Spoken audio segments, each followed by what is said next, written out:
Assalamualaikum warahmatullahi wabarakatuh. Alhamdulillahi rabbil alamin. Hamdan katsiran tayyiban mubarakan fihi kama yuhibbu rabbuna wa yardah. Wassalatu wassalamu ala nabiyir rahmah wa ala alihi wa sahbihi wa man tabi'a hudahu ila yaumil qiyamah. قال الله تعالى في كتابه الكريم يا أيها الذين آمنوا اتقوا الله حق تقاته ولا تموتن إلا وأنتم مسلمون يا أيها الناس اتقوا ربكم الذي خلقكم من نفس واحدة وخلق منها زوجها وبث منهما رجالا كثيرا ونساء واتقوا الله الذي تساءلون به والأرحام إن الله كان عليكم رقيبا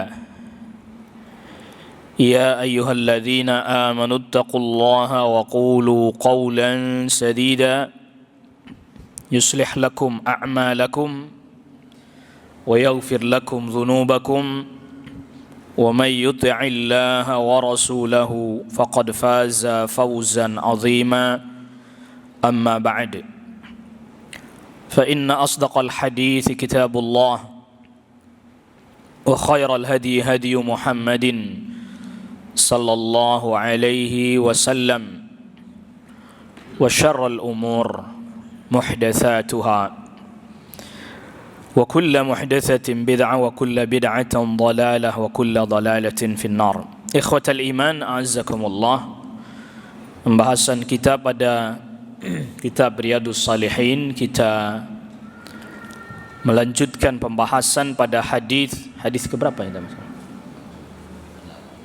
Ke-8 ya. Ya, tafadhal. Bismillahirrahmanirrahim. Hadis dari Abu Hurairah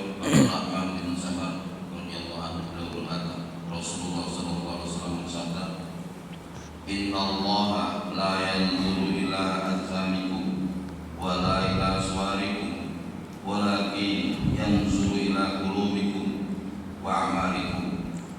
Sesungguhnya Allah tidak memandang kepada jasad-jasad dan wajah-wajah kalian, akan tetapi Dia memandang kepada hati dan amalan-amalan kalian. Riwayatkan oleh Muslim.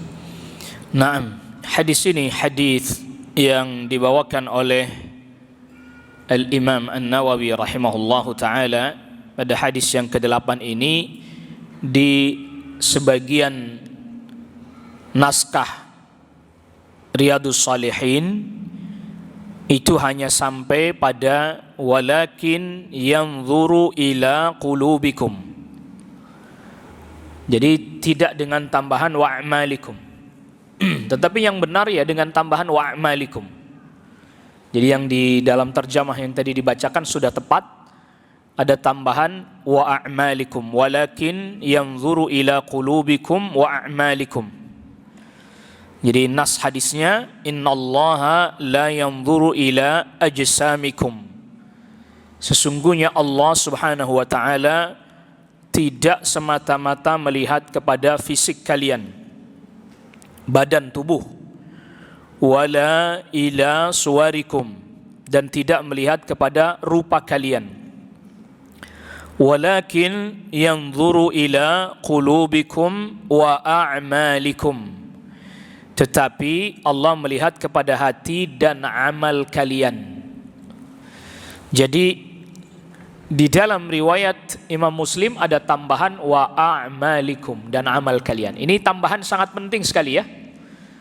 Karena banyak sekali orang yang salah faham memahami hadis ini, sehingga kemudian muncul perkataan yang penting hatinya. Nah, ini perkataan ini mengandung permasalahan, sehingga ada orang misalnya dia berusaha menutup auratnya, lalu orang bilang yang penting hatinya, daripada dia tutup auratnya begitu tapi hatinya jelek, hatinya buruk katanya. Ya enggak, jadi dua-duanya diperbaiki. Memperbaiki hati memperbaiki zahir juga.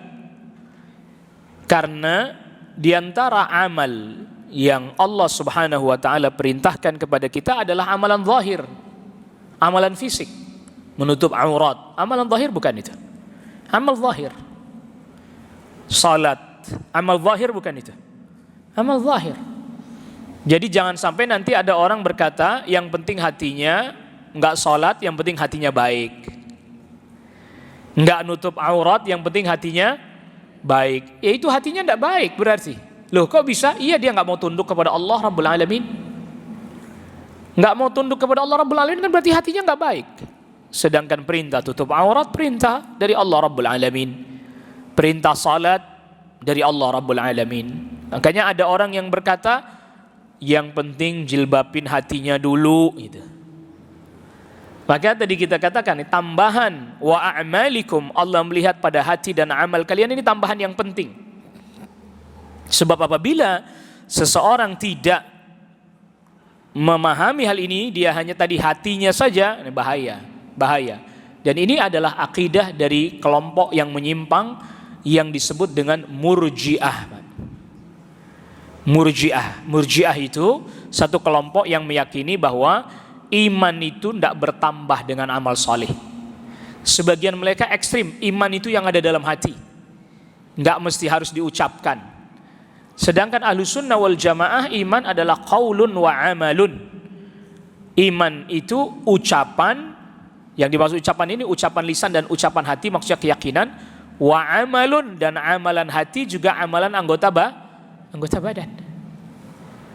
Nah kalau iman hanya sekedar keyakinan dalam hati saja, maka berdasarkan kaidah yang keliru ini berarti Abu Thalib iman. Karena Abu Thalib sudah membenarkan dengan hatinya, dia tinggal mengucapkan aja. Dia tinggal mengucapin la ilaha illallah, tapi dia tidak mengucapkannya. Maka oleh karena itu tambahan wa a'malikum ini sangat penting sekali. Allah melihat kepada hati kalian, Allah melihat juga kepada amal perbuatan kalian. Apabila ada orang yang berkata, bukankah Rasulullah sallallahu alaihi wasallam juga bersabda di dalam hadis yang sahih, innallaha jamilun yuhibbul jamal, sesungguhnya Allah Subhanahu wa taala adalah yang maha indah dan menyukai keindahan. Kita jawab iya betul. Itu betul, sahih itu. Tetapi bukan berarti yang dimaksud keindahan di sini semata-mata keindahan fisik ataupun keindahan rupa, tetapi keindahan yang orang itu menjaganya karena Allah. Misal, orang dia kerjakan salat, dia pakai pakaian yang terbaik yang dia miliki, yang terbagus yang dia miliki. Jamil yuhibbul jamal. Allah Maha Indah dan menyukai keindahan. Tetapi kalau semata-mata orang fisiknya bagus, latihan biar badannya jadi sterek, cuman hanya untuk gaya-gayaan, ya ini enggak termasuk yang dilihat. Tapi orang olahraga agar supaya sehat bisa menunaikan ketaatan yang lebih baik, ini jadi pahala karena niatnya tadi.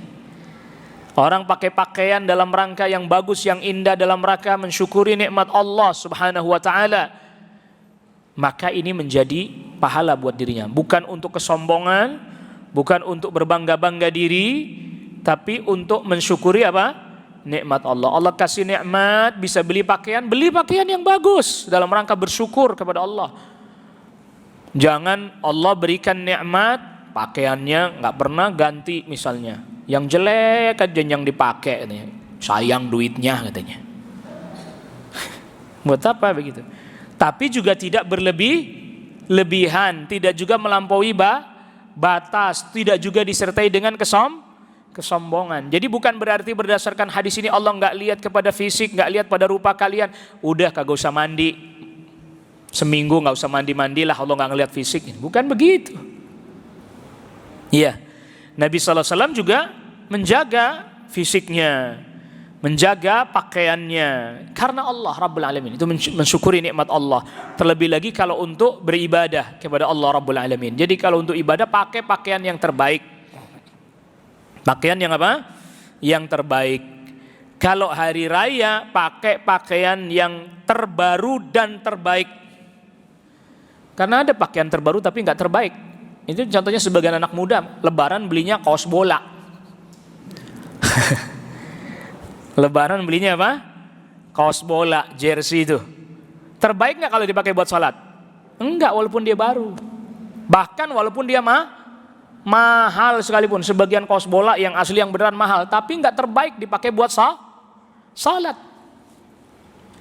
Begitu. Lalu kemudian dia berdalil pakai hadis ini, Allah nggak ngelihat kepada rupa kalian, ya keliru, nggak nempatin pada tempatnya ini. Ini yang dimaksud misalnya ada orang fisiknya bagus, rupanya tampan dan cantik, tapi dia kufur kepada Allah Rabbul Alamin, lah ini nggak dilirik sama sekali oleh Allah Rabbul Alamin ini. Tidak yang seperti ini. Tapi ada orang, dia cantik lagi tampan, baik perilakunya, akhlaknya, bagus agamanya, sopan pakaiannya, menutup auratnya. Yang ini iya dilirik, ini dilihat oleh Allah yang begini. Jelas ya? Jadi jangan sampai keliru. Makanya para nabi, para rasul alaihi wassalatu wassalam ajmain dijadikan tampan oleh Allah Rabbul Alamin. Iya, tidak ada para nabi, para rasul yang tidak tampan para nabi, para rasul alaihi wassalatu wassalam ajmain.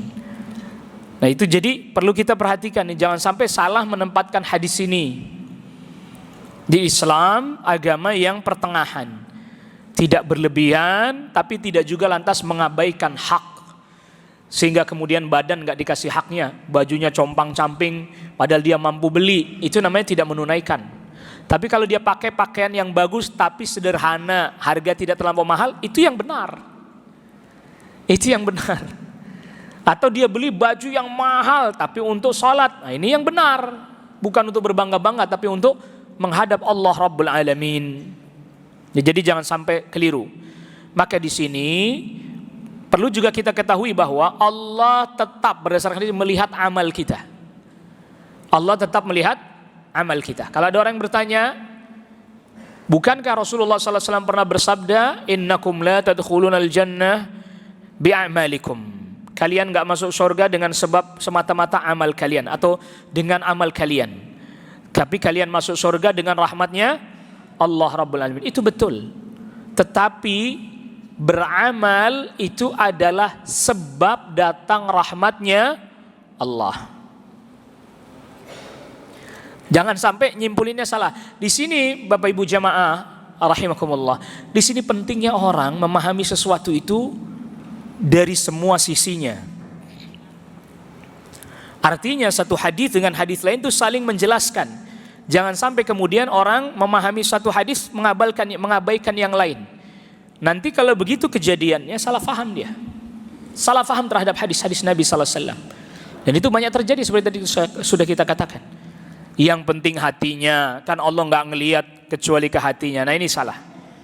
Berarti kalau begitu Pak Ustadz, karena orang masuk surga itu karena rahmatnya Allah, walaupun dia nggak sholat tapi dia dapat rahmatnya Allah, berarti masuk surga dong. Gimana mau dapat rahmatnya Allah orang nggak sholat? Gimana ini orang?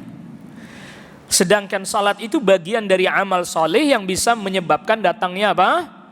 Rahmatnya Allah. Jadi jangan salah memahami, keliru memahami. Amal soleh itu bagian dari sebab datangnya rahmat Allah. Jadi beramal saleh. Jadi maksud hadis Nabi kalian tidak masuk surga dengan amal kalian, maksudnya kita tidak masuk surga semata-mata dengan amal saleh kita, tidak. Karena apa? Amal saleh kita sedikit banget dibandingkan dengan nikmat yang Allah beri. Banyakan mana? Amal kita dengan nikmat yang Allah beri. Banyakan nikmat yang Allah Rabbul Alamin. Jadi jangan salah faham. Nah maka di sini ada hal yang penting yang harus kita fahami. Memperbaiki hati itu juga sesuatu yang harus menjadi perhatian kita. Maka hadis innamal a'malu binniyat ini adalah merupakan hadis yang menjelaskan agar kita selalu berusaha memperbaiki hati kita. Lalu kemudian memperbaiki amalan zahir, nah itu masuk dalam sabda Nabi sallallahu alaihi wasallam, man amila amalan laisa alaihi amruna fahuwa radd. Orang beramal tidak ada tuntunannya dari kami, maka dia tertolak. Dua-duanya harus diperhatikan. Hatinya diperbaiki, ikuti juga tuntunan. Wallahu a'lam. Naam. Dari Abu Musa bin Qais bin Al-Asari,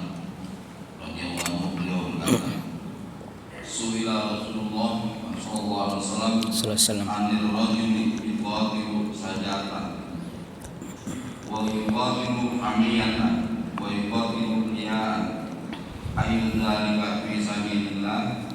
Faqala Rasulullah sallallahu alaihi wasallam man qatala litakuna kalimatullahi yal ulya fa huwa fi sabilillah.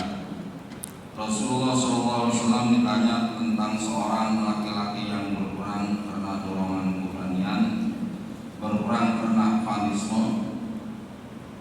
fanatisme ya, hamiyah. dan berperang karena riya. Siapakah yang berada di jalan Allah? Rasulullah sallallahu alaihi wasallam bersabda, barang siapa yang berperang agar kalimat agama Allah menjadi yang tertinggi, maka dia berada di jalan Allah. Naam. Dari sahabat Abu Musa, nama aslinya sahabat Abu Musa adalah Abdullah bin Qais Al-Ash'ari dari suku Ash'ar, Yaman. Jadi Al-Ash'ari ini sukunya sahabat Abu Musa. Namanya beliau adalah Abdullah bin Qais.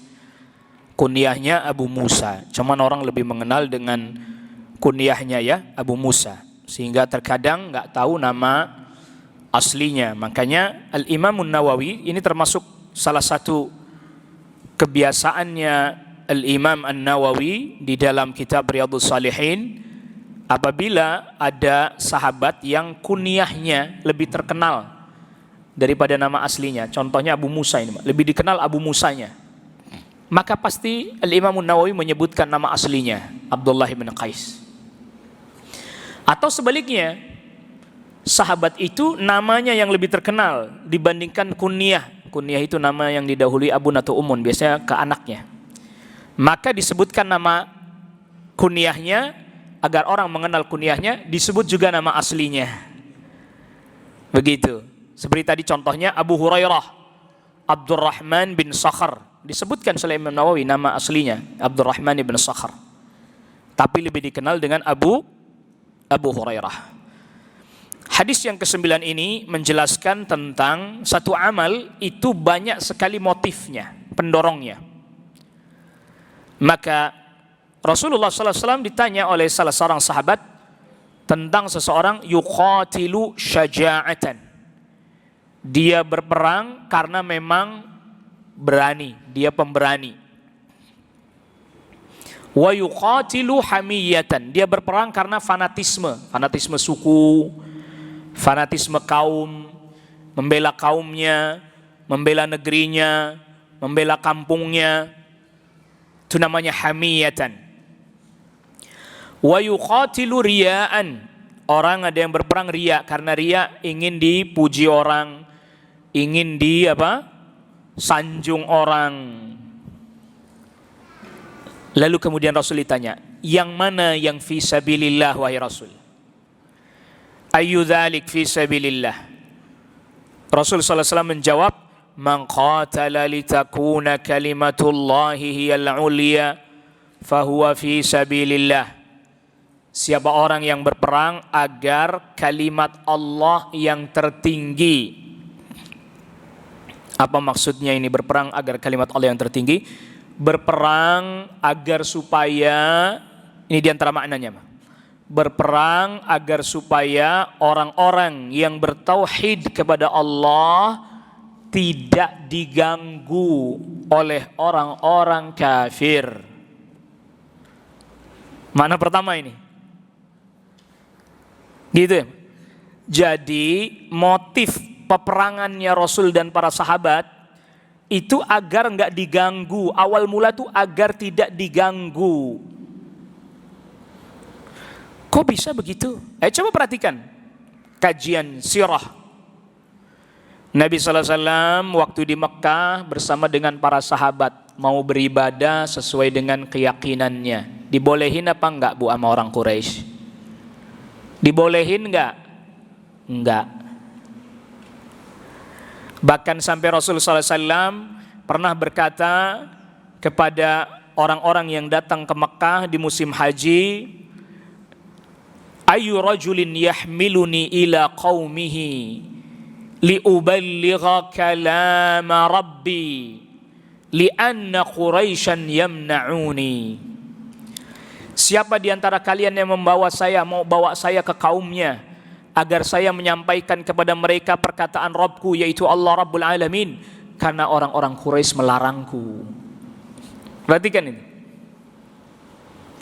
Maka ketika Rasul sallallahu alaihi wasallam hijrah ke Madinah, sebagian para sahabat hijrah, sebagian sahabat lain nggak boleh hijrah sama keluarganya, sama kaumnya. Ada di antara mereka yang dikerangkeng, ada di antara mereka yang dipasung.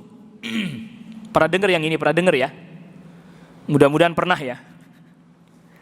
Akhirnya Rasulullah SAW tahun kedua Hijriah, Rasul SAW mendengar ada rombongannya Abu Sufyan dari Syam mau pulang ke Mekah bawa harta dagang, barang dagangan. Rasul dengan beberapa orang sahabat, sekitar 300-an orang, karena memang bukan pasukan besar, hendak menghadang Abu Sufyan supaya hartanya nanti diambil, barter. Kaum muslimin yang masih di Mekah yang gak bisa hijrah ditangkap oleh kaumnya, dipasung oleh kaumnya, dibayar dengan hartanya orang Quraisy yang diambil ini supaya mereka bisa hijrah. Itu artinya mereka tidak memberikan peluang kaum muslimin untuk beribadah di Mekah, bahkan untuk hijrah aja dilarang. Pecahlah perang pertama, yang artinya perang yang betul-betul langsung kontak fisik dengan orang-orang Quraisy, perang Badar. Itu dalam rangka itu, agar supaya kaum muslimin itu tidak lagi diintervensi ketika mau beribadah kepada Allah Rabbul Alamin. Salah orang yang bilang Islam itu disebarkan dengan pedang, itu salah. Keliru itu. Kita jangan kebawa sama stigma-stigma negatif yang disebarkan. Oh, Islam ditegakkan dengan pedang. Mana Islam ditegakkan dengan pedang? Perang Badar itu perang justru karena kaum muslimin agar supaya bisa, yang belum bisa hijrah tertahan di Mekah, agar bisa hijrah. Mereka mau ngamalin agamanya nggak boleh, mau hijrah nggak boleh, gimana coba? Jadi harus difahami ini. Makanya kita belajar sirahnya mesti harus tuntas nih, biar habis nih. Nggak cuman sepenggalan, ngulangnya tahun depan lagi baru ketemu. Gimana mau paham? Gitu. Kata siapa Islam disebarin pakai pedang? Yang ada orang Islam tidak diberikan ruang untuk beribadah kepada Allah Subhanahu wa taala. Di Mekah nggak boleh, mau hijrah pun nggak boleh. Bahkan sebelum hijrah ke Madinah, sebagian para sahabat kan hijrah ke mana? Habasyah, Ethiopia, Sudan, Afrika itu, Bu. Itu pun dikejar sama orang Quraisy. Orang Quraisy utus-utusan ke sana. Waktu itu Amr bin As belum masuk Islam. Untuk meminta kepada Raja Habasyah, pulangin itu orang-orang Quraisy yang diberi suaka di sana, pulangin. Coba, Bu. Ngejalanin agamanya di Mekah nggak boleh. Pindah ke negeri lain biar bisa bebas menjalankan agamanya juga nggak boleh. Maunya apa sih? Ayo, maunya apa? Maunya cuma satu. Jangan mengikuti agama Rasul. Keluar dari agamanya Rasul. Ngikutin kebiasaan nenek moyangnya yang dulu. Maunya apa coba? Nah, maka orang yang berjihad pertama agar supaya dia bisa menegakkan agama Allah di muka bumi, bebas menegakkan kalimatullah la ilaha illallah di muka bumi, itu dia fi sabilillah. Jadi pertama yang namanya jihad itu bukan semata-mata nyerang musuh, bunuh orang, ngerampas hartanya, mengambil tanahnya, bukan. Dalam Islam enggak itu perang. Kalau kita dulu belajar sejarah kan ada 3G. Tahu Pak? 3G? Belajar sejarah dulu kan gitu. Gold, Gospel, Glory. Itu buku sejarah yang itu. Jadi kalau mau dihapus yang itu aja, jangan yang sejarah Islam, jangan. Lihat tuh para penjajah. Gold, emas. Gospel nyebarin agama mereka. Gloria, kekuasaan, kekayaan, dan seterusnya. Islam tidak itu. Itu pertama, makna fi sabilillah itu satu. Menjaga agar kaum muslimin tetap bisa menunaikan ibadah kepada Allah dengan tidak diganggu di muka bumi. Pertama itu dulu. Itu dulu maknanya. Harus difahami makna yang pertama ini. Artinya litakuna kalimatullahi al-ulya, boleh dong orang yang ingin meninggikan kalimat Allah, yang meninggikan la ilaha illallah. Kenapa enggak boleh? Bukan untuk menumpahkan darah, bukan. Makanya perang Badar, Bu, sebenarnya kaum muslimin tidak mau perang ini tadi, cuman pengen ngambil harta itu aja. Abu Sufyan keburu kirim surat ke Mekah, minta bantuan Abu Jahal. Kata Abu Sufyan, Abu Jahal, kayaknya kami mau diserang nih, tolong bala bantuan kirim. Abu Jahal siapkan sekitar 1.300 atau 1.200 pasukan, berangkat dari Mekah. Ternyata Abu Sufyan udah berhasil lolos. Kirim surat lagi nih Abu Sufyan ke Abu Jahal. Abu Jahal, kami sudah bisa lolos, selamat, tidak jadi dikepung dan dicegat oleh kaum muslimin. Pulang aja. Abu Jahal dapat surat begitu, mikir-mikir, kapan lagi ngumpulin orang segini banyak. Udah lanjut, kita perang aja sekalian dah. Padahal awal mula tujuannya pasukan Abu Jahal hanya untuk backup Abu Sufyan. Tapi berhubung Abu Jahal sudah kesel, sudah lama sebenarnya keselnya ini. Cuman ini kesempatannya sekarang nih, kapan lagi nih. Akhirnya sekitar 1.200 orang atau 1.300 orang ini dikerahkan. 1.200 orang ini dikerahkan. Tapi ternyata udah ada 300 orang yang kagak setuju, pulang duluan. Pulang aja orang kagak jadi, ngapain kita perang? Orang niatnya nggak perang kok. Jadi sekitar 900 orang. Tapi kaum muslimin jumlahnya tetap sekitar 300, berarti 3 kali lipat jumlahnya musuh. Tuh ceritanya perang Badar begitu. Makanya setiap peperangan memiliki motif yang berbeda-beda, nggak sama-sama. Kalau dia cuman perang pengen supaya karena hobi, karena ada orang zaman itu perang karena hobi, Bu. Hobi berantem disalurkan lewat perang gitu loh. Perang itu hobi dia. Loh, di antara sahabat yang kemudian masuk Islam, hobi perang itu ya Khalid bin Walid. Khalid bin Walid itu hobi perang. Makanya ketika dia dicopot dari jabatannya sebagai panglima perang, dipensiunkan dini, mati di tempat tidur, sedih dia. Saya sedih bukan karena kematian, saya sedih matinya kayak orang jompo katanya. Bahasa kitanya begitu.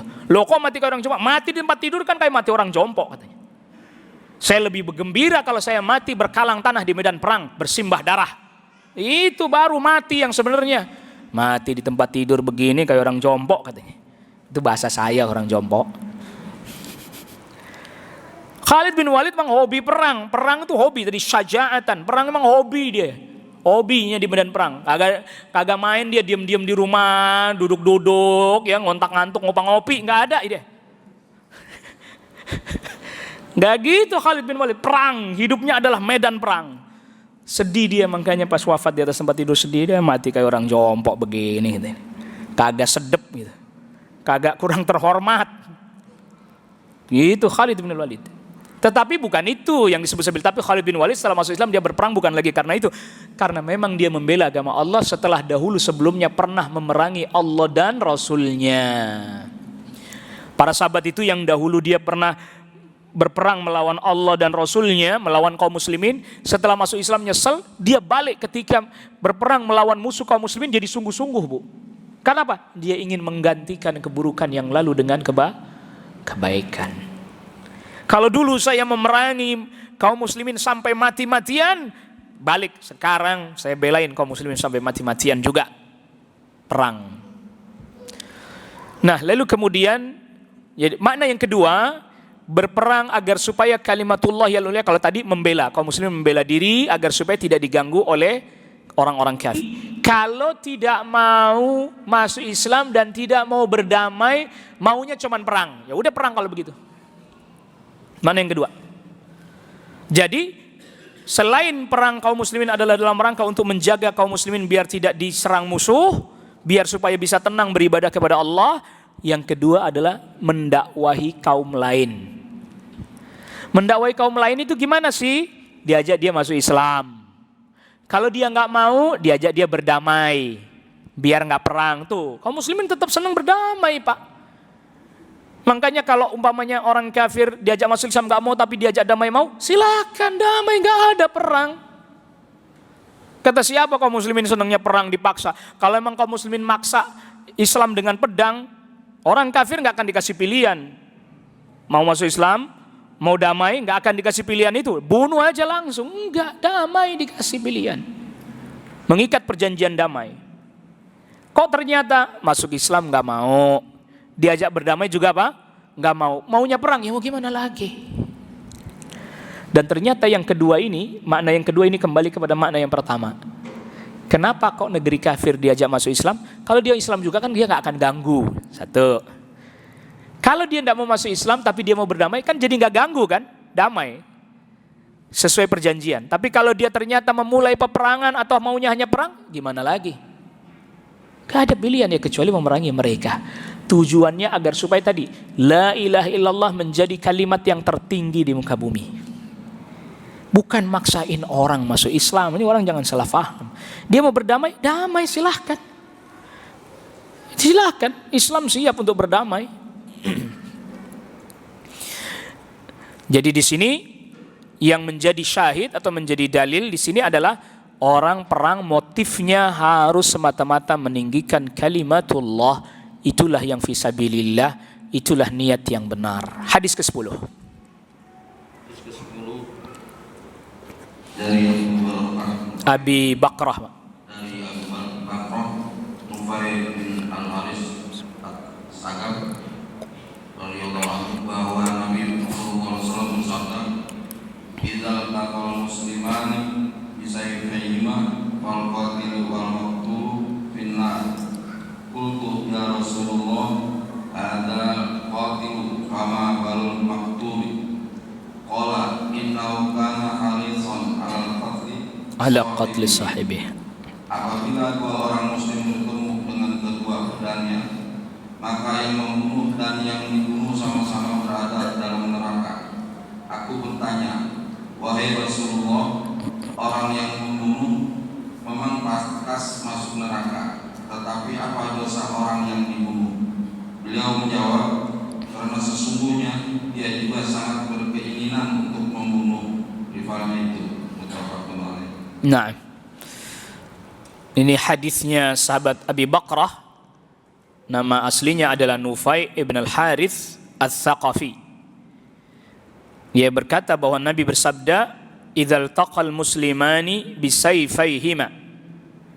Apabila kedua muslim bertemu dengan membawa pedang, artinya perang, fal qatilu wal maqtulu finnar. Yang membunuh dan yang dibunuh di neraka. Sahabat Abi Bakrah bertanya, "Qultu ya Rasulullah, hadzal qatil." Wahai Rasulullah, ini yang membunuh pantas dia masuk neraka. Fama balul maqtul? Bagaimana orang yang dibunuh? Apa salahnya? Kenapa kok dia masuk neraka juga? Innahu kana harisan ala qatli sahibih. Dia juga sangat menginginkan membunuh rivalnya atau lawannya itu. Cuman keduluan sama rivalnya, jadi dia yang mati. Di sini ada beberapa poin yang penting yang harus kita ingat. Yang pertama, apabila dua orang muslim berperang tanpa sebab syar'i, itu harus ada tambahan. Apabila dua orang muslim bertemu dengan pedangnya tanpa sebab syar'i, maksudnya tambahan keterangannya itu. Sebab kalau dia bertemu dengan dua pedang ada sebab syar'i, boleh. Contoh misalnya, ada seorang muslim lagi berjalan di jalan, tiba-tiba datang begal, Pak. Begalnya bawa pedang misalnya. Muslim juga. Yang dibegal juga bawa pedang, muslim. Akhirnya mereka bertarung. Ini tidak masuk ke dalam hadis ini. Karena pertarungan itu karena sebab yang hak. Yang satu mempertahankan hartanya. Dan Rasulullah SAW sabdakan dalam hadis riwayat Imam Bukhari, man qutila duna malihi fahuwa syahid. Siapa orang yang terbunuh membela hartanya, dia punya harta mau dirampok, mau dibegal, dia lawan. Lalu ternyata pemilik harta ini yang kalah mati, fahuwa syahid. Tidak dalam hadis ini finnar, enggak, walaupun dua-duanya muslim, karena ada sebab syar'i. Adapun kalau yang mati begalnya, maka darahnya sia-sia. Artinya darahnya sia-sia, dia tetap dihukumi berdosa karena membegal, dan orang yang membunuh tidak bisa dihukum kisos, dibunuh lagi tidak bisa. Ya. Atau ya kasus yang lain. Misalnya ada seorang muslim misalnya. Dia berusaha memperkosa istri temannya yang muslim juga. Temannya yang muslim ini, suaminya dari perempuan ini enggak terima. Perang mereka, pedang masing-masing, tidak masuk dalam hadis ini. Karena juga Rasul sabdakan, man qutila duna ahlihi fahuwa syahid. Orang yang mati dalam rangka menjaga kehormatan istrinya, syahid dia. Ya tadi, kalau yang mati terbunuh ternyata suaminya wanita, itu syahid. Yang terbunuh ternyata adalah orang yang hendak memperkosa, darahnya sia-sia. Tidak ada hukum qisas, dan dia tetap dihukumi salah, berdosa. Nah, pertanyaannya, terus hadis ini yang bagaimana nih? Kasusnya, contoh kasusnya yang bagaimana? Ini pertikaian dengan sebab yang tidak hak. Misalnya pertikaian ngerebutin harta, nggak tahu hartanya siapa, pokoknya rebutan lah. Yang ini bukan punyanya, yang ini juga bukan punyanya. Akhirnya dia berebutan, bertikai. Pokoknya sebab-sebab yang tidak syar'i. Ya, misalnya ada dua orang, Pak. Bu, dua orang mencari harta korun misalnya. Dua orang ini sedang mencari harta apa? Korun. Nah, harta karun itu hartanya korun, karena hartanya korun dibenamkan di bumi, makanya dicari-cari sekarang. Di korun kan hartanya dibenamkan, Bu, di bumi, makanya orang pada nyari-nyari itu, digali-gali. Nah, mereka berdua misalnya udah sepakat nih, Pak. Nanti kalau umpamanya kita dapat, kita bagi dua, separuh-separuh dah, misalnya. Ternyata iya, dua ini sama-sama sudah berniat berkhianat. Dua orang ini sudah niat sama-sama berkhianat. Yang satu dapat diumpetin sendiri, yang satu dapat juga apa? Diumpetin sendiri. Ternyata ketahuan. Masing-masing mengetahui hal itu, perang mereka berdua. Nah, ini kan sebabnya nggak syar'i. Yang membunuh dan yang dibunuh sama-sama di neraka. Kalau yang membunuh di neraka, saya paham kata sahabat Abu Bakar. Tapi kok yang dibunuh di neraka juga? Dua dong, dia rugi. Udah dibunuh, lalu apa? Di neraka juga.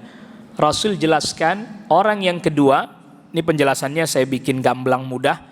Orang yang kedua, dia pun sangat menginginkan membunuh temannya dan telah melakukan sebab-sebabnya. Benar nggak ini? Saya ulangin. Orang yang kedua, dia sangat menginginkan membunuh temannya itu, cuman keduluan aja atau kalah aja, dan dia telah melakukan sebab-sebabnya. Jelas, Mama? Dia udah ngelakuin sebabnya belum? Udah nyerang juga nggak? Nyerang juga, cuman kalah aja, keduluan aja. Itu berarti sebab-sebab dia punya keinginan dan telah mengambil sebab-sebabnya. Dan dia tidak pernah ada menyesal akan hal itu, karena belum sempat nyesel udah mati, kebunuh. Jadi orang yang punya niatan kuat untuk mengerjakan satu keburukan dan telah mengerjakan sebab-sebabnya, maka dia telah tercatat sebagai pelaku keburukan itu. Saya sudah pernah jelasin ini di pertemuan kita awal-awal. Contoh lain misalnya, orang mencuri, sudah punya keinginan kuat mencuri dan sudah melakukan sebabnya. Rumah orang udah dicongkel, ceklek. Ya Bu ya, dia udah masuk, barang udah mau diangkut, tiba-tiba yang punya rumah bangun. Ngapain dia? Hah? Kira-kira ini ada pencuri, ceklek, udah dibuka, udah dijebol nih pintu, berarti udah ngambil sebab belum? Sudah. Masuk, ada TV, udah mau diangkut, yang punya rumah bangun. Apa yang dilakukan, Bu? Minta izin ngambil TV. Pak, izin yang ngambil TV-nya? Enggak mungkin. Kabur ya kan? Set kabur. Berarti nggak jadi apa? Dia tetap tercatat sebagai pencuri, Bu. Lah kan TV-nya kagak jadi diambil, Pak Ustadz. Lah kan nggak jadinya sebab karena coba nggak ketahuan, jadi nggak? Itu. Dia telah berniat dengan kuat, bukan cuma niat doang, sudah melakukan sebab. Bobol pintu, masuk rumah, ngangkut TV, sayang baru mau lari, keburu ketahuan. Sama seperti ini. Orang yang dibunuh itu, dia sudah pegang pedang, dia sudah arahkan ke temannya, dia sudah hantamkan ke temannya, cuman sayang aja kalah cepet, kalah pinter main pedangnya mungkin, sehingga dia yang ketebas duluan, dia yang mati. Coba kalau dia yang sempat duluan, mesti dia yang membunuh. Maka analoginya, kiasnya tadi seperti orang yang mencuri itu tadi. Coba kalau nggak bangun yang punya rumah, jadi diangkut nggak? Jadi. Jadi dia tidak jadi mencurinya bukan karena Allah. Bukan karena Allah, tapi ketahuan. Makanya dia keburu bangun, yang punya rumah dia kabur. Makanya dia telah tercatat tetap sebagai pencuri sampai dia tobat. Begitu ya. Walaupun gak jadi ngangkut TV-nya, gak jadi. Tapi karena dia telah melakukan sebab. Bedanya kalau yang mencuri itu masih bisa tobat karena dia belum mati, yang ini belum sempat tobat karena udah keburu apa? Mati duluan. Di sini terdapat dalil siapa orang yang punya niatan kuat, buruk, dan telah mengerjakan sebabnya. Itu catatan yang harus ditambahin. Bukan hanya sekedar niatan mau berbuat buruk. Kalau hanya niatan berbuat buruk, udah kuat tapi belum mengambil sebab dan gak jadi. Gak jadinya karena Allah, tidak jadi dicatat kesalahan, dicatat baginya kebaikan. Nanti ada hadisnya setelah ini. Yang itu udah kita bahas juga pada hadis pembahasan Al-Arba'in. Hadisnya nanti diulang lagi oleh Imam Nawawi di Riyadhus Shalihin ini. Begitu. Makanya Nabi sallallahu alaihi wasallam katakan, innahu kana harisan ala qatli sahibihi. Sesungguhnya dia sangat menginginkan membunuh rivalnya itu tadi. Cuman kalah cepet aja. Keduluan dia kena. Nah di sini tadi niat yang buruk, yang kuat, setelah dia menempuh sebab-sebabnya, kok dia nggak jadi mengerjakannya bukan karena takut kepada Allah, maka telah tercatat baginya keburukan tersebut. Hadis yang ke-11. Hadis ke-11 dari Abu Hurairah, Rasulullah sallallahu alaihi wasallam bersabda, "Salatul rajuli fi jama'atin tazidu 'ala salatihi fi subihi wa baitihi bid'an wa 'ishrina darajatan. Wa dzalika anna ahadahum idza tawadda'a fa'sanal wudu'a summa atal masjida la yuridu illa sholata la yanhazu illa sholat lam yaqtu khutwatan illa rufi'a lahu biha darajatun wa khutta anhu biha khati'atun hatta yadkhulal masjida fa idza dakhala al masjida kana bi sholati ma kanatis sholatu ia tahbisuhu wal malaikatu yusalluna ala ahadikum ma dama fi majlisil ladzi shalla fihi yaquluna Allahumma arhamhu Allahumma ighfir lahu Allahumma tub alaihi ma lam yukhzi fihi ma lam yuhdits fihi. Salat seseorang salat seseorang bersama jamaah mengungguli sholatnya di pasarnya dan di rumahnya dengan 20 derajat lebih. Hal tersebut karena apabila salah seorang mereka berwudu dan membaguskan wudunya, kemudian mendatangi masjid hanya karena ingin sholat, tidak ada yang menggerakkannya melainkan sholat, maka dia tidak melangkah dengan satu langkah kecuali ditinggikan untuknya 1 derajat karenanya dan dihapuskan dari dirinya 1 kesalahan karenanya. hingga dia masuk masjid. Apabila dia sudah masuk masjid, maka dia dianggap terus berada dalam sholat selama sholat itu yang menahannya. Dan para malaikat berselawat kepada salah seorang di antara kalian selama dia berada di tempat dia sholat. Mereka berdoa, ya Allah, rahmatilah dia, ya Allah, ampunilah dia, ya Allah, terimalah taubatnya selama dia tidak mengganggu di dalamnya dan selama dia belum berhadas di dalamnya. Naam, hadisnya sahabat Abu Hurairah radhiyallahu an dari Rasul sallallahu alaihi wasallam menjelaskan tentang pertama keutamaan salat berjamaah. Salatul rajuli fi jama'atin tazidu ala salati fi baitihi wa salati fi suqihi bid'an wa 20 darajah. Salat seseorang berjamaah lebih utama dibandingkan salat sendiri di rumah dan dibandingkan salat sendiri di pasar. Jadi misalnya di pasar ada musola tapi nggak ada jamaah, akhirnya dia salat sendirian. Salat berjamaah lebih utama bid'an wa 20 darajah. Bid'an itu antara 3 sampai 9. Di dalam riwayat lain ada yang menyebutkan 25 derajat. Salat berjamaah mengungguli salat sendirian 25 derajat. Ada yang menyebutkan 27 derajat. Di hadis ini 20 lebih, nggak nyebutin berapa, tapi kata-kata bid'an itu dari 3 sampai 9. Rentangnya dari 3 sampai 9. Maka hadis yang menyebutkan 25 derajat masuk di sini, 20 lebih. 27 derajat juga masuk di sini, 20 lebih. Maksudnya adalah keutamaannya bertingkat-tingkat ini. Allah tingkatkan sampai 20 lebih dibandingkan salat sendirian. Jadi berdasarkan hadis ini ada sebagian para ulama mengatakan bahwa salat berjamaah itu sunnah muakkadah. Sunnah muakkadah. Sebagian para ulama katakan begitu. Karena di sini disebutnya lebih baik, lebih unggul dibandingkan salat sendirian. Kalau memang tidak boleh salat sendirian, pasti Nabi sallallahu alaihi wasallam katakan jangan salat sendirian. Tapi Rasul katakan lebih baik. Itulah mengapa ini dijadikan hujjah oleh sebagian para ulama, termasuk ulama Syafi'i yang bermadzhab Syafi'i seperti An-Nawawi, walaupun Imam Nawawi nanti di Al-Majmu' Syarah Muhadzab menyebutkan beberapa hukum. Fardu ain, fardu kifayah bagi laki-laki yang balik tidak ada udzur, jamaah ya. Yang ketiga sunnah muakkadah.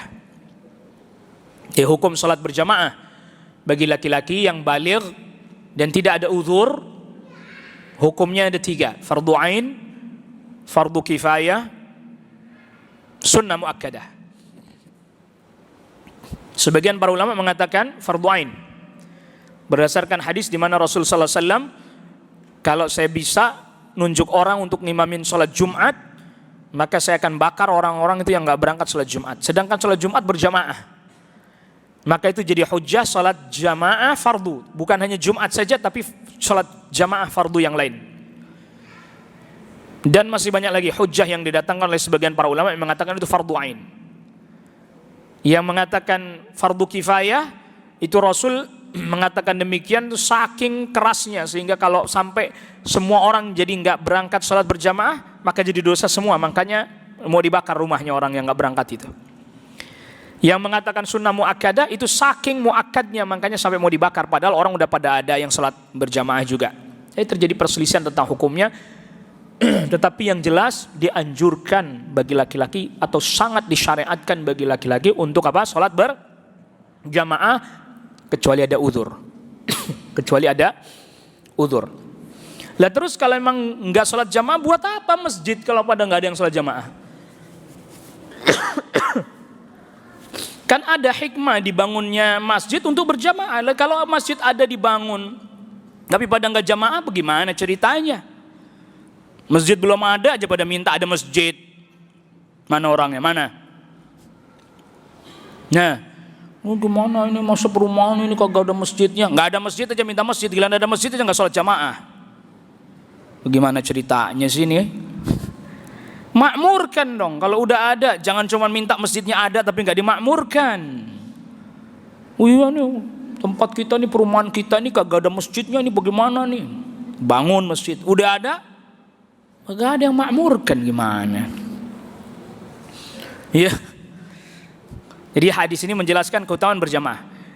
Apabila di sini jelaskan uraiannya oleh Rasulullah SAW. Apabila seseorang wudu, dia sempurnakan wudunya. Jadi dianjurkan sholat berjamaah itu wudunya dari rumah, Pak. Iya, kecuali dari rumah udah wudu nyampe sini batal lagi, ya silahkan deh. Atau dia musafir, atau dia orang yang bekerja belum sempat berwudu dari kantornya. Sampai sini dia baru wudu, silahkan. Tetapi yang utama wudunya dari mana? Dari rumah. Yang memang rumahnya sekitaran masjid, adzan, wudu dari rumah, berangkat udah dalam keadaan wudu. Maka Nabi sabdakan begitu. Sesungguhnya salah seorang di antara kalian dia berwudu, dia sempurnakan wudunya, lalu dia mendatangi masjid. Tidak ada yang menggerakkan dia untuk menuju masjid kecuali ingin sholat jamaah. Tidak ada yang dia inginkan untuk datang ke masjid kecuali hanya ingin menunaikan salat berjamaah. Ini niatnya dia ke masjid memang itu. Iya, tidak ada niat lain, tidak ada motivasi lain kecuali memang hendak menunaikan salat. Tidaklah dia melangkahkan satu langkah kakinya kecuali Allah angkat derajatnya dan Allah hapuskan satu kesalahannya sampai dia masuk masjid. Ada orang nanya, Pak Ustadz, saya ke masjidnya naik sepeda. Ngitungnya bagaimana tuh? Ini kan di hadisnya, dia langkahkan satu kakinya, Allah angkat derajatnya, Allah hapuskan apa? Satu kesalahannya. Ngelangkah lagi, diangkat satu, dihapus dosanya satu. Ngelangkah lagi, bagaimana yang ke masjid naik sepeda, Pak Ustadz? Satu kayuhan apa gimana? Satu goesan mana?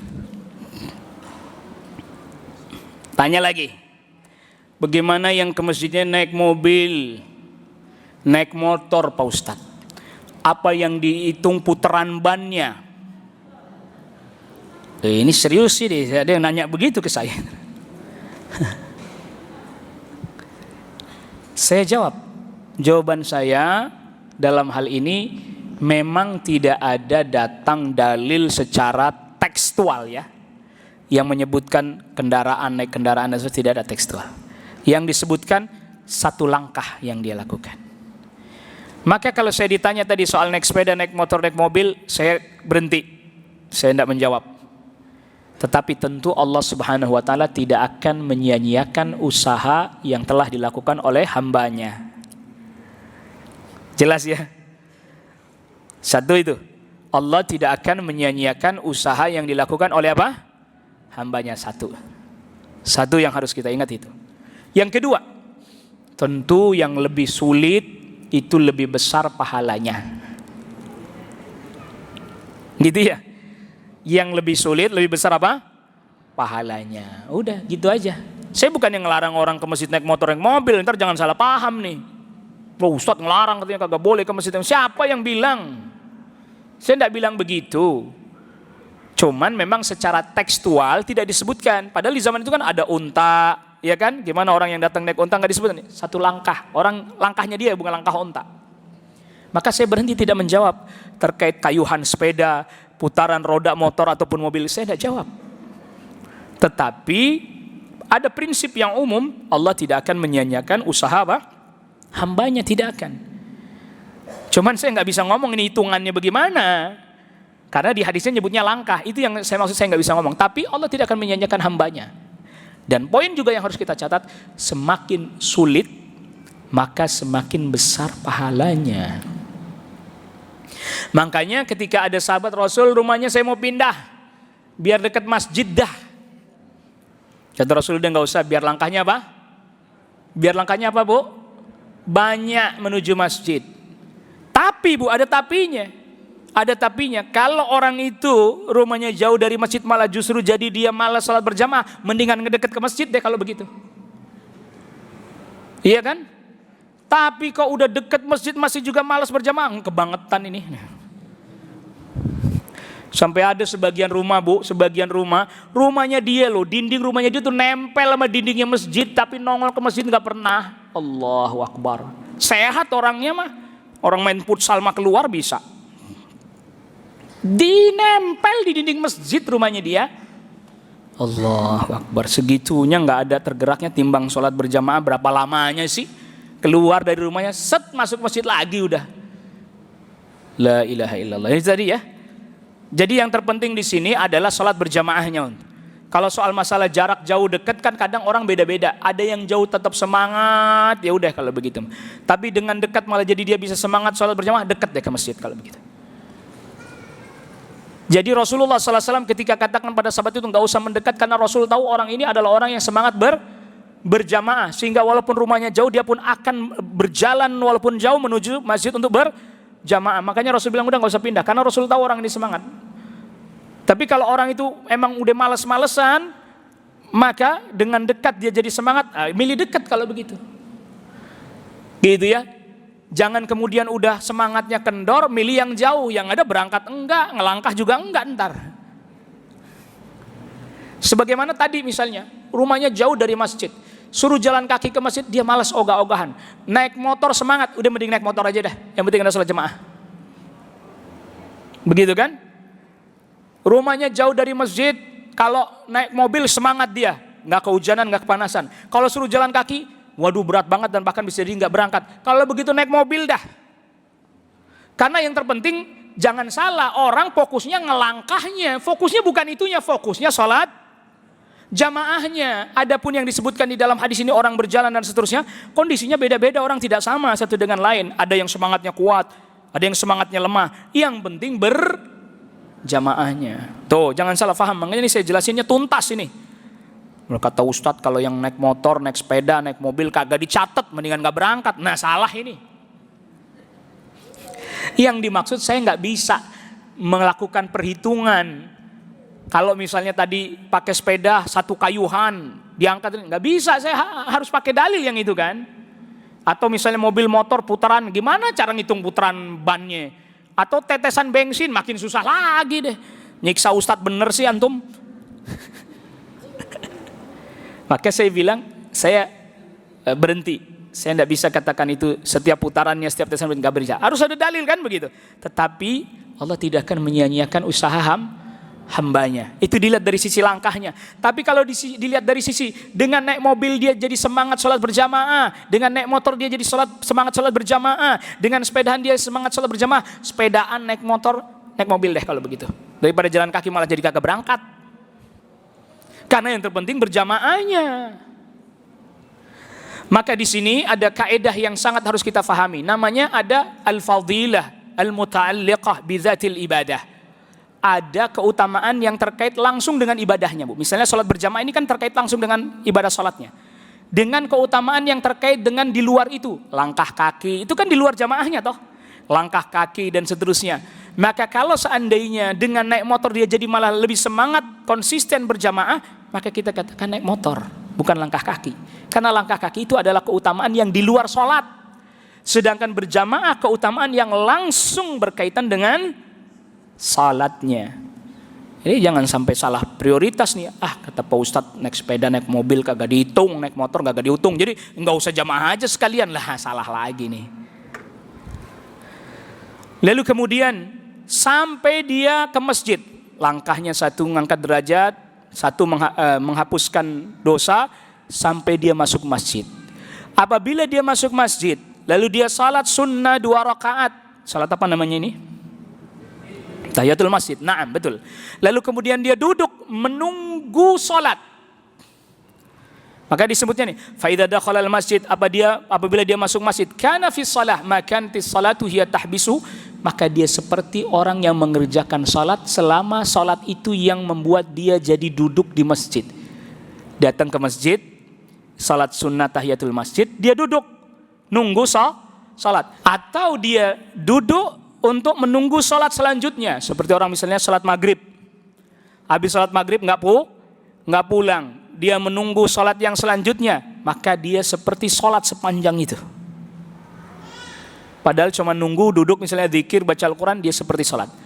Wal malaikatu yusalluna ala ahadikum madama fi majlisi, dan para malaikat mendoakan salah seorang di antara kalian yang masih duduk di tempat salatnya, alladzi shalla fi, yang dia duduk di tempat salatnya.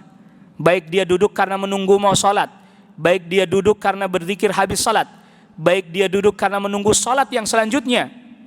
Para malaikat mendoakan, Allahumma arhamhu, ya Allah rahmati dia. Allahumma ufir lahu, ya Allah ampuni dia. Allahumma tub alaih, ya Allah terima taubatnya. Malam yu'dhi fi, selama dia tidak menyakiti orang di dalam masjid. Catatan penting nih. Selama dia nggak nyakitin orang di dalam masjid, baik dengan perkataan dan perbuatan. Yang nggak boleh di masjid nyakitin orang, nggak boleh. Anda bisa kehilangan doanya malaikat, lagi didoain lalu nyakitin orang, baik dengan perkataan, dengan perbuatan, malaikat nggak jadi ngedoain. Malam yuhdits fihi, selama dia belum hadas, belum batal. Dia duduk selama belum batal. Kalau sudah batal ya wudhu lagi, balik lagi. Nanti dia seperti terbarui gitu ya. Selama dia belum batal, nanti kalau batal wudhu lagi, balik lagi. Bukan berarti terus kalau batal udah keutamaan itu hilang semua, enggak. Dia batal, dia wudhu lagi, dia balik lagi memperbarui niat lagi. Muttafaqun alaih. Ini hadis menjelaskan keutamaan luar biasa salat berjamaah. Sampai orang duduk nungguin sholat aja udah kayak orang sholat. Makanya ini penting, saya teringat. Makanya sebagiannya ada satu hadis yang mengatakan orang lagi nunggu sholat itu dilarang melakukan tasbik seperti ini. Karena dia seperti di dalam sholat. Dan dalam sholat nggak boleh kan Anda begini. Tasbik ini. Ditambah lagi sebagian para ulama katakan mirip kayak orang An-Nasara dan seterusnya. Di orang kalau lagi nunggu sholat atau zikir habis sholat jangan begini, jangan. Ini tasbik. Nah, sebagian para ulama katakan itu tidak boleh ketika dia di masjid menunggu sholat atau tadi duduk zikir atau menunggu antara satu sholat dengan sholat yang lain. Adapun di luar itu, sebagian para ulama katakan itu tidak masalah. Tidak masalah. Karena ada hadis yang menjelaskan itu terkait larangan di dalam masjid.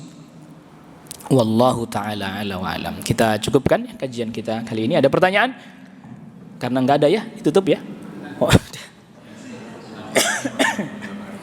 Waalaikumsalam warahmatullahi wabarakatuh.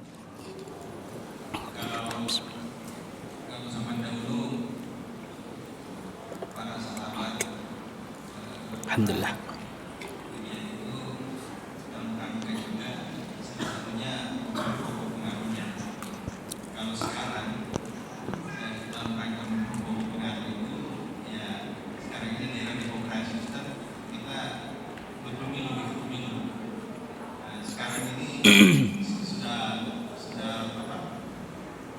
Sudah masuk tahun politik, sekarang sudah lantai verifikasi parpol, sudah lantai verifikasi parpol dan deklarasi capres sudah ada yang muncul. Nah, sekarang isu yang berkembang ini politik identitas dalam hubungan fanatisme. Kalau bukan ada fanatisme agama, fanatisme mungkin suku dan syarat. Bagaimana Islam melihat politik identitas ini? Baik. Masya Allah. Ini perlu bab khusus ya. Ini kajiannya kajian kebangsaan namanya ini. Tapi yang perlu saya tegaskan Bapak Ibu sekalian jamaah, yang di dalam hadis disebut hamiyatan. Perhatikan. Hamiyatan itu kesukuan, golongan, dan seterusnya. Bukan agama. Agama tidak masuk ke dalam hamiyatan, bukan. Itu masuk ke dalam al-wala wal-bara. Jelas. Saya lagi tidak ini bicara, karena yang namanya hamiyah sampai kapanpun tercela. Hamiyah itu. Karena itu tadi, golongan, suku, atau apalah. Kalau di zaman itu ya bani-bani kabilah-kabilah itu, membela kabilahnya dan seterusnya, itu hamiyah namanya. Bahkan disebut hamiyatul jahiliyah. Fanatisme jahiliyah. Tapi kalau kita loyal kepada sesama muslim, kepada sesama mukmin, itu bukan hamiyah, wala bara. Harus. Tidak ridha kita dipimpin oleh yang bukan muslim, itu harus, bukan fanatisme hamiyah jahiliyah, bukan, harus itu mah. Jelas? Ingat, saya lagi nggak ngomongin parpol ya, bukan ya, ini jangan dibawa ke sana ya. Ingat ini, saya lagi ngomongin Islam, bukan parpol. Jangan dibawa ke sono nanti ini lain. Karena kalau parpol bisa jadi dia orangnya Islam, tapi kita pilih bukan karena Islamnya, misalnya karena parpolnya. Ini hamiyah. Yang ini mah namanya hamiyah. Begitu. Udah ya, cukup ya. Jangan udah panas tambah panas ini. Iya, terserah saya, tahun politik, tahun apa, pokoknya gitu. Yang penting saya menjelaskan sesuai yang porsi saya, Bapak Ibu sekalian. Saya enggak mau yang bukan porsinya, nanti jadi disalah sangkakan, disangka apa? Kampanye terselubung. Saya mau coba jelasin, hamiyah itu tidak masuk kita fanatik terhadap agama. Fanatik agama itu bukan fanatik, bahasanya komitmen. Dalam beragama apa? Komitmen. Anda jangan fanatik gitu dong. Masa sholatnya 5 waktu? Lah itu mah harus. Gimana sih? Wah, ini aneh ini orang ini. Yang ngomong orang Islam juga lagi. Jangan beragama, jangan fanatik begitulah. Apa-apa haram. Lah kalau yang emang Allah Rasulnya sebut haram, masa ya kita bilang halal? Bagaimana sih ini? Itu mah harus. Itu namanya komitmen. Kita tuh suka dibikin rancu. Jangan terlalu fanatik lah agama. Lah kok agama fanatik? Agama bukan fanatik, komitmen. Ini kayaknya orang yang ngomong begitu emang kagak mau komitmen sama agama. Kagak mau komitmen dia. Sholat jarang-jarang. Saya juga sholat, tapi syariat lainnya nggak mau. Cuman sholat ya mau, tapi syariat lain nggak mau. Gitu. Jangan fanatik lah. Masa perempuan harus pakai jilbab, harus begini. Lah itu mah harus tutup aurat. Fanatik. Oh, nggak usah yang panjang-panjang juga sih. Saya sih tutup aurat juga, tapi lekuk tubuh kelihatan. Ya nggak boleh itu mah. Gimana sih? Ini orang suka rancu ini. Makanya ngaji ya. Ngaji yang bener dah. Suka ngaco soalnya ini. Saya mah kagak ada hubungannya sama itu. Saya nggak capres, nggak cagup, nggak juga caleg. Saya nggak, nyalek nggak aman pokoknya Bu. Nama saya nggak tercatat di partai manapun, aman, insya Allah aman, nggak tercatat. Gitu. Mudah-mudahan istiqomah dah. Lu ya yang mampu, bukan berarti saya mencela yang ada di sono ya. Yang mampu silakan, monggo yang mampu. Saya mah rasa-rasanya kagak mampu dah. Berat godaannya. Wallahu alam. Ya. Waalaikumsalam warahmatullahi wabarakatuh.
Waalaikumsalam warahmatullahi wabarakatuh. Saya nggak tahu deh yang soal masalah supporter tuh di lapangan seperti apa kejadiannya ya.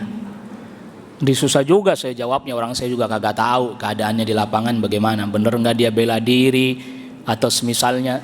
Saya beneran nggak ngikutin yang itu. Saya cuma dapat berita ada orang wafat sekian gitu doang. Saya tidak ngikuti karena menghukumi sesuatu itu kalau tidak mengerti kejadiannya seperti apa repot nanti. Keliru kita menghukuminya.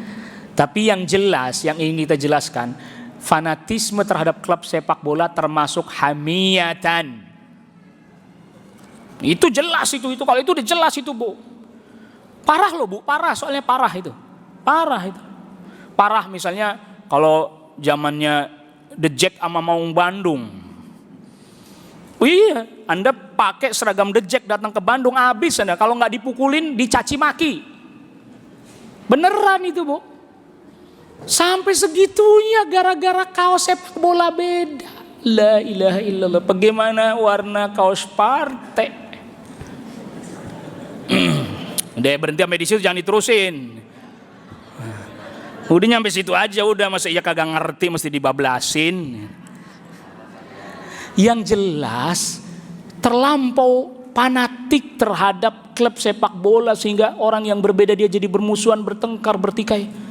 Ya Allah ya Rabb, gimana ini? Nyawa tuh mahal, nyawa mahal. Apalagi timbang apa lah itu penyebabnya, naudzubillah udah itu. Lalu kemudian yang soal sholat qabliyah subuh tadi, baru dapat 1 rakaat dia batal, ternyata sudah iqamah, ya sudah ikut masuk iqamah. Semoga Allah catat sholat qabliyah subuhnya, karena kan dia nggak bisa lagi sholat sunnah. Kalau sudah iqamah harus ikut berjamaah. Yang bapak-bapak satu lagi Pak, yang ibu-ibu ntar nih saya pilih aja ya Bu ya. Ada yang panjang ini. Assalamualaikum warahmatullahi wabarakatuh. Ini kan berikan sholat suruh.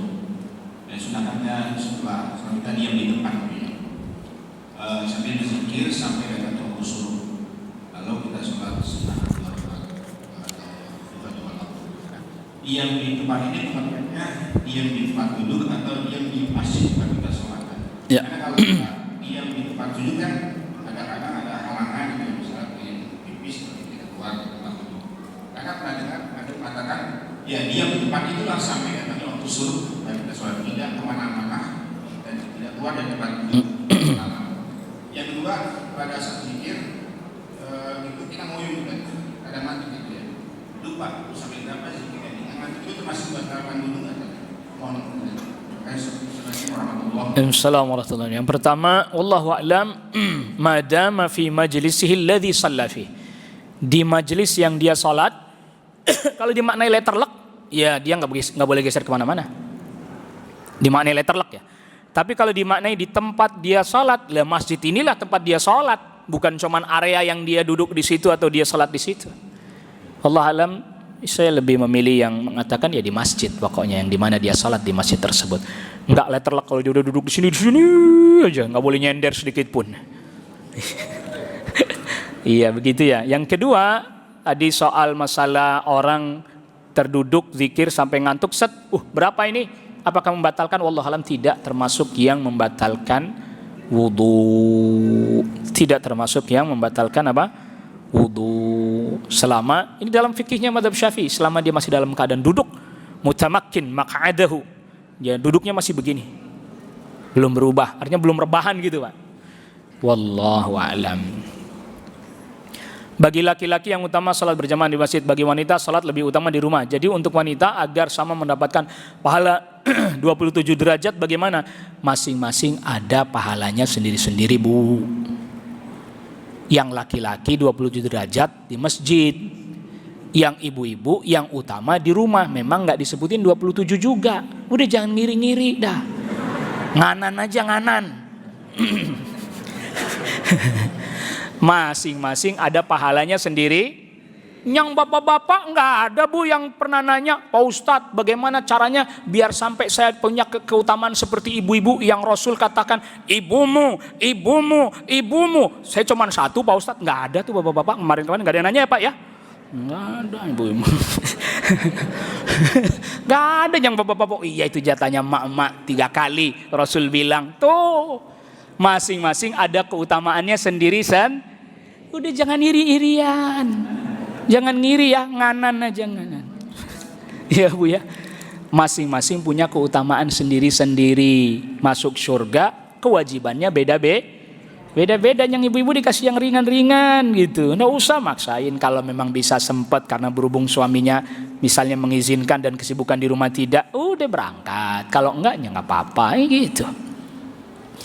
Bagaimana kalau ada seorang laki-laki yang datang ke masjid untuk sholat tetapi dia sudah terlambat untuk sholat berjamaah? Apakah pahalanya masih tetap sama seperti sholat berjamaah? Para ulama katakan jamaah yang kedua, yang ketiga, dan yang keempat pasti pahalanya di bawah yang pertama, yang ketiga di bawah yang kedua, yang keempat di bawah yang ketiga.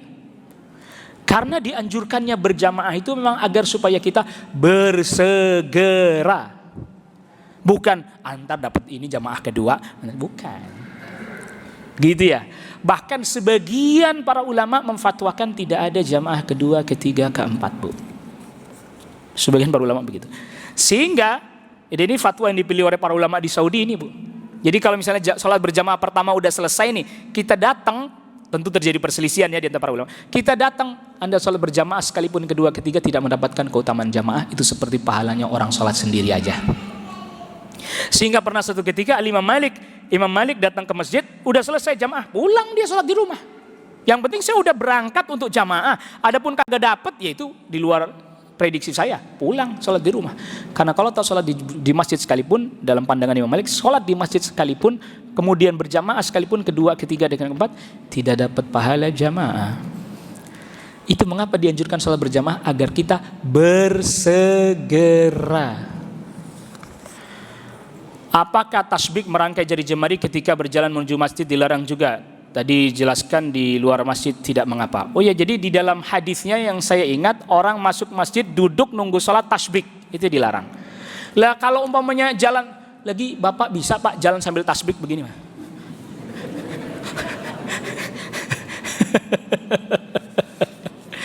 Ya jalan makan begini, masa jalan tasbik begini? Gitu. Wallahu a'lam, yang saya ingat itu di masjid dilarang. Jadi dia nunggu salat sambil tasbih, itu yang tidak diperkenankan. Ya wallahu a'lam, kita cukupkan kajian kita kali ini. Wassallallahu ala nabiyina Muhammadin wa alihi wasahbihi wasallama tasliman katsira. Subhanakallah bihamdik, asyhadu an la ilaha illa anta astaghfiruka wa atubu ilaik. Assalamualaikum warahmatullahi wabarakatuh.